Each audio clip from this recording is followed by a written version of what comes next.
আসসালামু আলাইকুম, সবাই কেমন আছেন? আশা করি ভালো আছেন। আমিও ভালো আছি। আমার স্টকে আরও নতুন কিছু মোল্ড এনেছি। এর মধ্যে 4টা হচ্ছে জিপসামের, 2টা ক্যান্ডেলের, আর সাথে ফার্স্ট টাইমের মতো প্রথমবারের মতো জেল ওয়াক্স আনছি। ওইগুলা দিয়ে ইনশাল্লাহ ইউনিক ডিজাইনের ক্যান্ডেল বানাবো।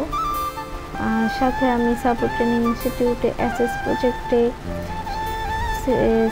টেইলারিং অ্যান্ড ড্রেস মেকিং কোর্সটা করতেছি। 3 মাসের, সবাই আমার জন্য দোয়া করবেন যেন আমি সফল হতে পারি, সফলভাবে সম্পূর্ণ কোর্সটা কমপ্লিট করতে পারি। তাই আমার ক্যান্ডেল মেক করা আর কি হচ্ছে না আপাতত। ইনশাল্লাহ সামনে আরও নতুন ডিজাইন দেখতে পারবেন। আমার জন্য দোয়া করবেন। আপাতত এগুলাই আনছি।